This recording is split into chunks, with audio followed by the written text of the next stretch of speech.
साढ़े तीन साल में प्रभु ने जो सेवा दी, उस सेवा की तैयारी के लिए उसने 18 साल ध्यान मनन किया। Age of 12, after the age of 12 he was preparing himself to preach the gospel to the Gentiles. 12 साल से ही उसकी खोज निकल चुकी थी। जब वो अपने माता पिता के साथ यरूशलेम में गए थे और वहां उन्होंने, ये घर किसका है इतना बड़ा?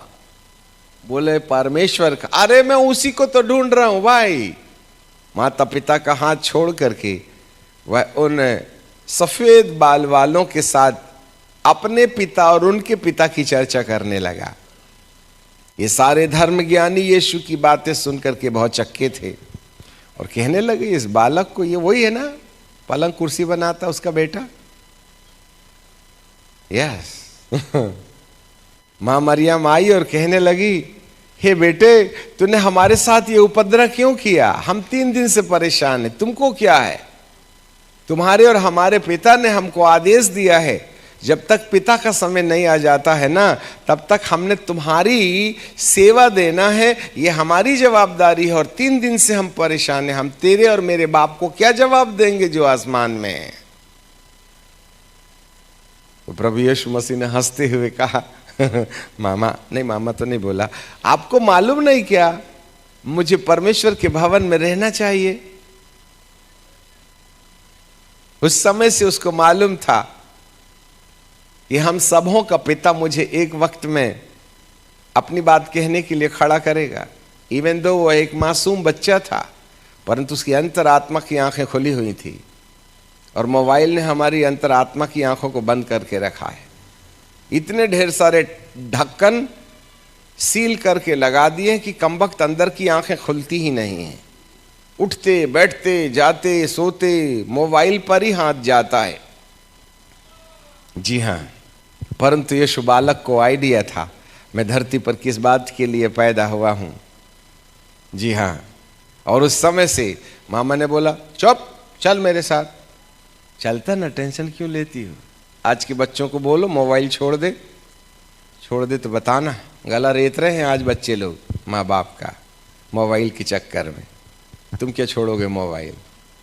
यीशु बालक 12 साल से लेकर 30 साल 18 वर्ष तक अपने माता पिता के सबमिशन में रहा। आज तो पैदा हुई औलाद माँ बाप के सबमिशन में नहीं है। जवानी की बात तो छोड़ दो, करोड़ों मील दूर की बात है। आज 5 साल के बच्चे को माता पिता अपने नियंत्रण में नहीं रख सकते। 30 years he was under the submission of his parents. जो उसके पिता कहते थे वही वह किया करता था। आपको मालूम हो, ऐसी दशा में प्रभु यीशु मसीह एक ऐसे काल की तैयारी कर रहे थे और उनकी सेवा का समय लंबे समय के बाद, अर्थात 30 साल की उम्र में 18 साल की से तैयारी के बाद में आया और तूफान की तरह 3.5 साल में चला गया। एक छोटे से समय के लिए परमेश्वर लंबे समय तक एक व्यक्ति को तैयारी देता है। Everybody is praying and fasting for the end time revival, परंतु हम बूढ़े हुए जा रहे हैं, जागृति आ ही नहीं रही है।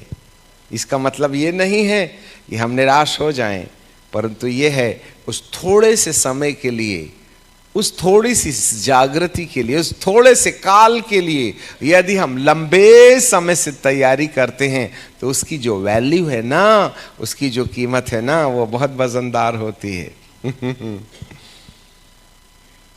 ठीक है। सन 1970 में हमने सबसे पहला संदेश दिया था और सन 80 फरवरी के बाद में पवित्र आत्मा से भरपूर होकर रोडों में भूत निकालना हमने शुरू किया था। ठीक है। प्रभु कहते हैं अभी तेरी सेवा तो शुरू होना बाकी है, अभी तो प्रैक्टिस चल रही है। हे प्रभु, 45 साल प्रैक्टिस होगी तो मैच कब खेलूंगा? प्रभु कहते हैं ये मैच बहुत छोटा सा होगा, 1 घंटे में निपट जाएगा, पर 1 घंटे के मैच के लिए तूने जिंदगी भर तैयारी किया है। मालूम है आपको, कुश्ती कोई 3 घंटे नहीं चलती है, 7 मिनट में हो जाती है। ब्लैक बेल्ट लेके आदमी चला जाता है, परंतु उस 7 मिनट की लड़ाई के लिए बेचारा उम्र के 20 साल से 18 अंडा 22 रोटी खा के बदन बना रहा है, और 15 मिनट 7 मिनट के अंदर में कुश्ती हार जीत करके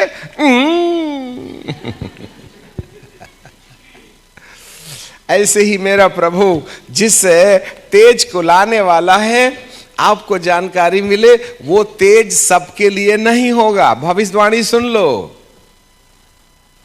everybody anybody can not have the encounter with the end time revival. याद रखना, ये केवल वो लोग हैं जो लंबे समय से जागृति की परिभाषा समझ करके अपने जीवन की तैयारी कर रहे हैं। केवल वे ही लोग हैं जो जागृति का आमना सामना करेंगे, और केवल वे ही लोग हैं जो इस जागृति के द्वारा दुल्हन के समान कपड़े पहन करके तत्काल दूल्हे के सामने खड़े हो जाएंगे। हाँ, तू भी आजा रे, पान छोड़ ले, बीड़ी छोड़ ले, आ मोबाइल फेंक, आजा जागृति में आजा। प्रभु कहते हैं ये जट्ठर भिंडी से सब्जी नहीं बनेगी, इसका बीज निकालो, ये कोई काम की नहीं है। मुंह में करस करस लगेगी। जिंदगी भर धरती भोग लिया, यीशु के आने के पहले 15 मिनट जागृति का भागीदार होना चाहता है, दिमाग खराब है तेरा। याद रख लीजिएगा, भगवान का प्रसाद नहीं है, हीलिंग एंड डिलीवरेंस मिल जाएगी आपको, परंतु अंत के दिनों में जब दुल्हन को श्वेत वस्त्र पहनाए जाएंगे, वो वाला अवसर केवल उन्हीं लोगों के ऊपर में लागू होगा जिनका चुनाव दुल्हा ने रिंग देकर के एंगेजमेंट करके चला गया है। अब एक दुल्हन तैयार हो रही थी, एक लड़की बोले, दीदी मैं भी तेरे साथ दुल्हन बन जाती हूं ना, तेरे ही वाले दूल्हे के साथ शादी कर लूंगी। तो कान के नीचे 2 बत्ती मिलेगी, याद रखना। तू कहां से आ गई उसके साथ शादी करने वाली? मैं पापड़ बेल रही थी क्या 28 साल से? हमारा प्रभु हर किसी को नहीं ले जाएगा, और हर एक व्यक्ति जागृति के भागीदार नहीं होंगे। अच्छे से सुन लेना, एक जमाना गया जब ग्रासरूट लेवल मिनिस्ट्री के अंतर्गत प्रभु सुसमाचार सुनाने के लिए आपको घर घर परमेश्वर के दासों को भेजता था। वो तुम्हारे लिए 10-10, 20-20, 30-30 दिन उपवास कर करके तुम्हारे भूत का निपटारा करने के लिए उपाय करते थे। परंतु अब प्रभु कहेगा, उस समय मैंने अपना सामर्थ्य दिखाया, अब तुम्हें मेरे पास चल के आना पड़ेगा, तब मैं तुमको आधार कार्ड दूंगा। हालेलुया। पहले शुरुआत में जागृति लाना उसका मन था, अब जागृति में प्रवेश करना हमारी जरूरत है, और वो जो तैयार होंगे वो जाएंगे। यहां 50 लोग हैं, उसमें से 5 ही लोग होंगे जिनको जागृति महसूस होगी, बाकी लोगों को सूना सूना सूखा सूखा लगेगा, क्योंकि उन्होंने लंबे समय से अपने जीवन की उस इनकाउंटर के लिए तैयारी नहीं की जिसमें काट छांट की जानी चाहिए थी। जब सर्वसिद्ध आएगा, जो अधूरा है वो पूरा हो जाएगा। यह सबके ऊपर लागू नहीं होने वाला है। यहोवा का तेज प्रकट होगा, लंबा समय नहीं चलेगा, ये महीना, साल, 6 महीना, साल, बस, नॉट मोर देन दैट। सालों शब्द से हम परमेश्वर का अपमान मत करें। फट से जागृति आएगी, फट से लेकर के प्रभु अपने लोगों को खटाखट। अब एक बात बताओ, दुल्हन को जब दूल्हे के सामने जाना पड़ता है तो क्या करते हैं? सारी लड़कियां नहा धो करके कपड़े पहन के चटक मटक होके कहां चली जाती हैं? शादी घर में। और दुल्हन क्या कर रही है? बाथरूम में ही है। सबसे लेट नहाने वाली यदि कोई है तो दुल्हन है, क्योंकि पसीना छूट गया तो सामने वाला खुशबू नहीं महसूस करेगा। और जितने लोगों ने लगा लुगू करके चले गए ना पसीने में, सब पोंछ रहे हैं, इसलिए तो बार बार डब्बी लगा के ये कर रहे हैं ऐसे करके। परंतु दुल्हन को अब डब्बी लगा के लिपस्टिक मेंटेन करने का टाइम नहीं रहेगा, इसलिए वो लेट से तैयार होती है। और बिचारी को जो खड़ा किए ब्यूटी पार्लर वालों ने, तो बैठने की कोई गुंजाइश है ही नहीं, खड़े रहे। सब कपड़े खड़े खड़े पहनो, नहीं तो जितना वे आयन किया होगा सब बिगड़ जाएगा। बाल भी उसको खड़े होके बनाएंगे, सब डेंटिंग पेंटिंग खड़े होकर के, और उसी खड़ी दशा में उसका हाथ पकड़ के ले जाते हैं। पहले तो जल्दी जल्दी चलती थी, अब स्लो मोशन में चलती है। हालेलुया। और ले जाके बेचारी को बिठाल देते हैं। ठीक है कि नहीं? सिर्फ आधे घंटे वो दुल्हन रहती है, और पादरी साहब ने भी ज्यादा यदि संदेश दे दिया तो बाराती लोग उठक बैठक मार के क्या बोलते हैं, कब तक दिमाग खाओगे, पेट में चूहे कूद रहे, जल्दी से निपटाओ सामने वाले को। ठीक है। अब वो तो कोई घाक पादरी होता है, बेचारा ज्यादा समय ले लेता है, बाकी तो सब 15 मिनट में। और थोड़ी रस्में हुई तब कहते पिता और पुत्र पवित्र आत्मा के नाम से फला फला और फली फली को मैं पति और पत्नी घोषित करता हूं। खत्म, दुल्हन का नाम गायब। अब बन गई क्या? पत्नी। अब सामने वाले ने पर्दा हटाई दिया सबके सामने, तो अब काय की इज्जत रह गई? आप ही बताइएगा। समझ रहे हैं बात? इसका मतलब है दुल्हन का जो शॉर्ट टाइम होता है उसमें वह बचपन से गुड्डा गुड्डी खेल के सपना देखती है कि एक समान मैं भी गुड्डे के घोड़े में बैठ के गुड़िया बन के जाऊंगी, और वो आंधी के समान आता है और आधे घंटे में चला जाता है। कुछ जागृति भी इसी तरीके की है। Prepare yourself. कब आएगी ये तुम्हारा टेंशन नहीं है, तुम कब तैयार हो जाओगे और कैसे तैयार हो जाओगे ये तुम्हारा टेंशन रहे। लापरवाही नहीं रखना। इसलिए चौथे पद में बाइबल कहती है हर तराई भर दी जाए, हर तराई भर दी जाए, और हर पहाड़ और पहाड़ी गिरा दी जाए, और जो टेढ़ा है वह सीधा, और जो ऊंचा नीचा है वह चौरस किया जाए। तब जो है ना, हाँ, तराइयों को भरना है डिप्रेशन वालों को, पहाड़ियों को ढाना है घमंड से नीचे गिर जाओ, और जो टेढ़ा है समझौतापूर्ण जीवन है उसको सीधा कर लो। जो ऊंचा नीचा है समझ में, जो कमजोर है वो पूरी अंडरस्टैंडिंग में आ जाए, तब जाकर के यहोवा का तेज प्रकट होगा। ऐसी वाली बातें यशायाह के द्वारा कही जा रही है। किसी की पुकार सुनाई देती है। कौन है ये जंगल में पुकार रहा, झबरे बाल वाला, जिसके हाथ में न टूथ है न पेस्ट है, भोजन क्या है? टिड्डी और मधु। हाँ, टॉवल भी नहीं है बेचारे को, चमड़े का कपड़ा पहना। अब पता नहीं कितने दिन के बाद में नहाता होगा। उसको संसार से इतना दूरियां बना के रखा था। चमड़े के रोम के कपड़े पहना था, ऊंट के रोम के कपड़े। टिड्डी खाता था, बटर ब्रेड का काम ही नहीं था उसके पास में।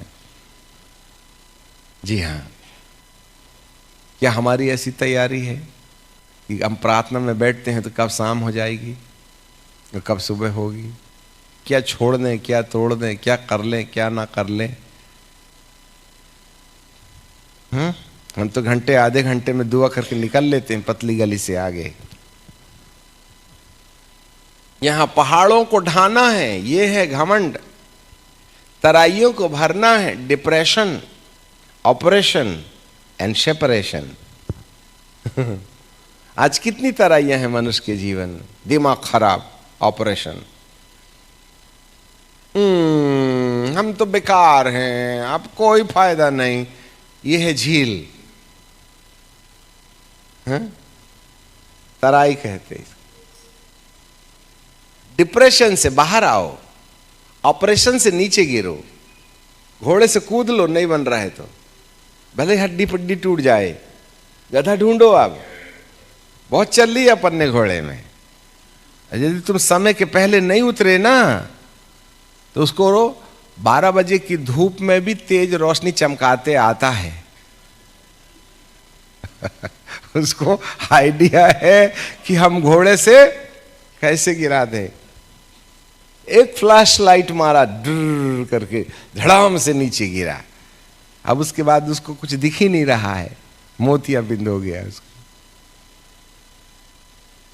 ठीक है, इसलिए आज हननिया लोग जब तुम्हारा इलाज करा रहे हैं तो आंख के झिल्ली कटवा लो, मैं अंधों को दृष्टि देने के लिए आया हूं। ये वो जन्म के अंधे नहीं थे, जो बर्तलमई के समान थे। ये स्पिरिचुअल साइड में ब्लाइंड है।